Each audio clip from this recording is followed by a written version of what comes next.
We often hear the phrase, Jesus died for our sins. Paul himself uses it earlier in this chapter. But how often do we hear that Jesus was resurrected for our sins? And how often do we consider resurrection when we think about what it means to be Christian in the afterlife, and also the here and now? For many, the promise of the afterlife involves an eternity of bliss, somewhere up there floating around in heaven with the angels.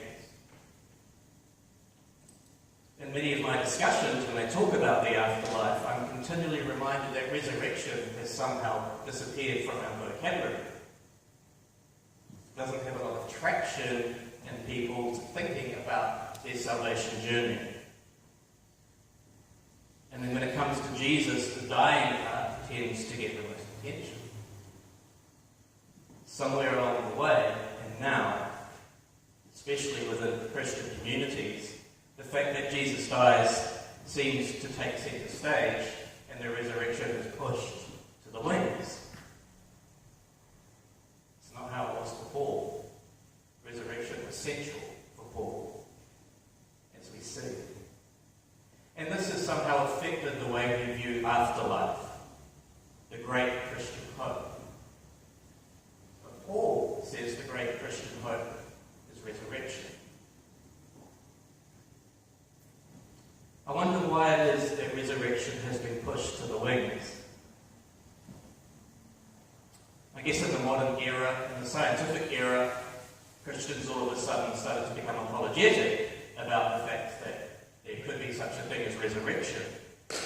So either they would try to find their way out of it, or they would just be quiet about it.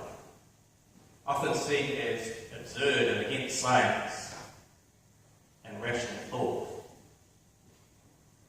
And historically, theological liberalism has gone for the jugular when it comes to resurrection too. I wonder why that is. I think it's because resurrection is so radical. It goes against a lot of the way that we think. The Corinthians seem to have issues with it too. The idea of bodily resurrection took some getting used to, especially for those who were from a Greco-Roman background. Following in Plato, the famous philosopher's footsteps, they had a very low view of being a body or bodiliness. In Corinthians 15, in today's passage, we see Paul fighting pretty strongly for them to understand the importance of resurrection.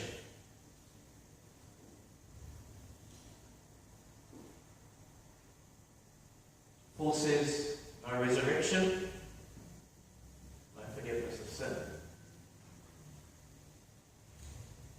Even suggesting that if we don't think about this, we don't believe in this thing, then we just should be hidden. For Paul, without the resurrection part, the forgiveness of sins part didn't work either. Now some commentators will say this is because the resurrection vindicates the identity of Christ, therefore qualifying what happened in his death. It's true, but I think it's more than that. Biblical scholar Tom Wright says that unless there is bodily resurrection, death has actually not been defeated. After all, if we believe in the immortality of the soul or spirit, if we do, then we cannot argue that death is beaten if we just carry on as some kind of soul. Because if the soul doesn't die, then death has not been beaten. In order for death to be beaten, physical bodies, like this body that we all have right here,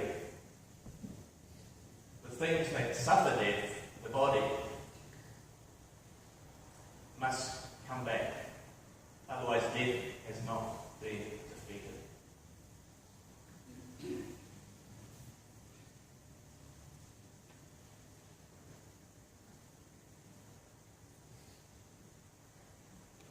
And that's why Paul can say in 1 Corinthians 15 that without resurrection, there is no forgiveness of sin. Without Jesus being bodily resurrected as the first fruit, which means Jesus is the forerunner, the first, the example, the one who shows us what it is going to be. Without Jesus being bodily resurrected, there is no physical proof that death has truly been beaten. And so by logical extension, we can say our sins are not forgiven. Because in Romans it says the wages of sin is death. If we're not resurrected, we have not overcome death. And we're to be pitied. Because resurrection is not a redescription of death or the state which results from death. It refers to the reversal, the undoing, the beating of death and its effects. That's the whole point of resurrection. In other words, Jesus' bodily resurrection means for us the giving back, the recreation of our bodies sometime after death. Paul describes Jesus as first fruits, the forerunner.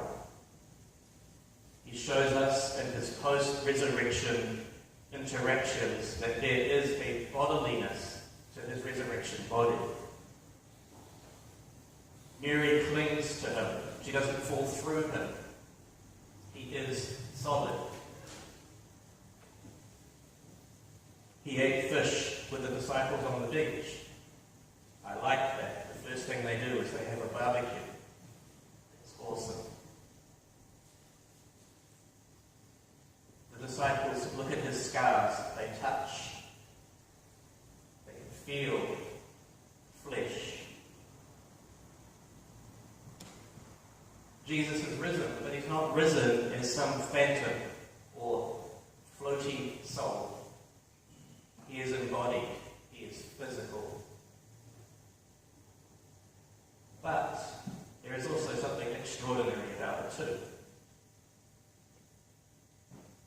He is embodied, but it says the perishable becomes imperishable.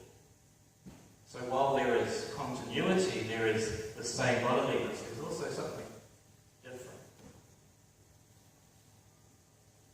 And Paul says this is the same glory that awaits us. That this new life that can start now and continue on in resurrection. Resurrection from death, rebodied creatures without the broken, perishable bits. And as we saw in Revelations, we actually are not going up somewhere up there. We see God coming down here to us. We see the renewing of creation. We see all things being made new. And God coming to be with us. Earth and heaven reunited.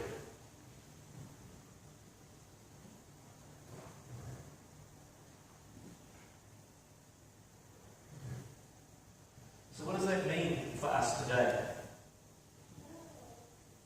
Firstly, I think it's an inspiration. It's something that gives you hope to look forward to. It's like waiting for a new pair of shoes to come in the mail, except times that by 50, 100 billion. Something to look forward to, something that keeps us going forward, which is called the great Christian hope, which is what Paul talks about all the time. This is the great Christian hope.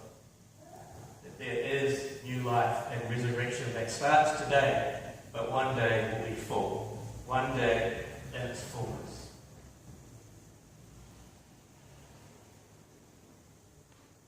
And if the Christian hope really is that we will be resurrected with bodies much like these, on a renewed earth, not floating on clouds, playing harps, then we get to live, we get to sing, we get to love, we get to relate, we get to dance, eat, drink. Think about the great banquet that is talked about in Revelation. The feast We get to explore. But without the danger, without the evil, without the heartache, without the corruption, without the pollution, without the environmental damage. That is something to look forward to.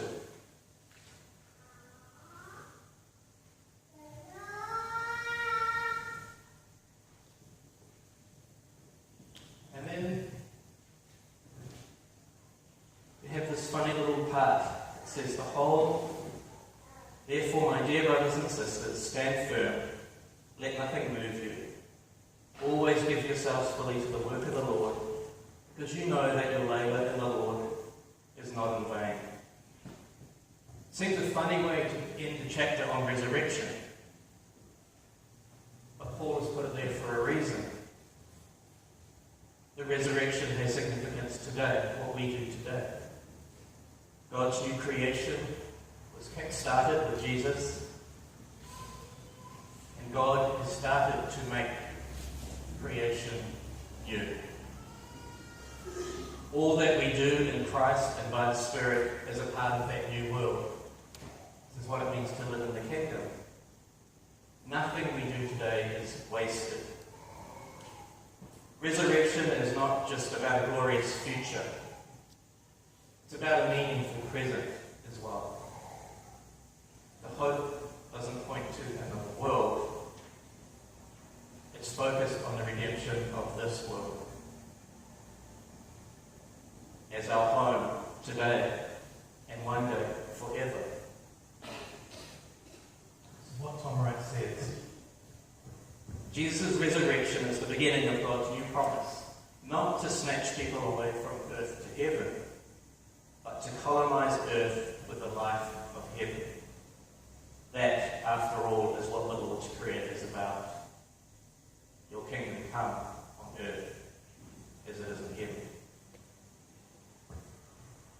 I'd like to end with a poem by a Czech poet, Vladimir.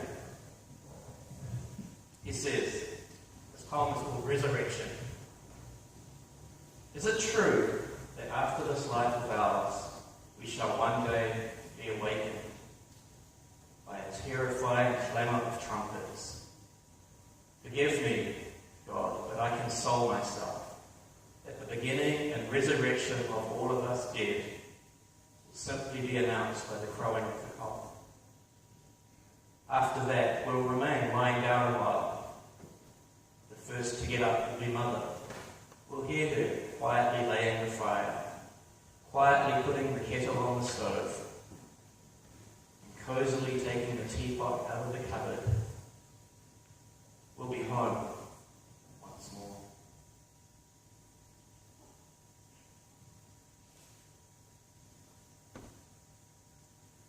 What we have to look forward to, what we have today, is new life, new creation.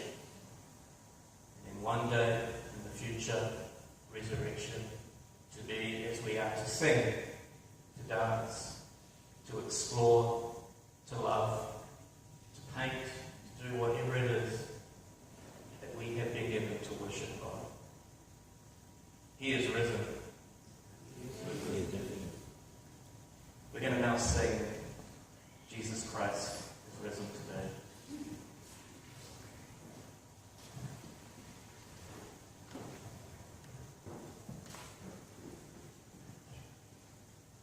Amen.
we proclaim with joy. Christ died for our sins, and on the third day was resurrected for our own resurrection life. We are witnesses to this good news, and God commands that we do not keep this news to ourselves. And together we say, we testify to all that Christ is Lord. Christ is risen. Christ is risen indeed. Hallelujah. Amen. Stay and have coffee, tea, and talk and chat and mingle. Thank you, everyone. Happy Easter.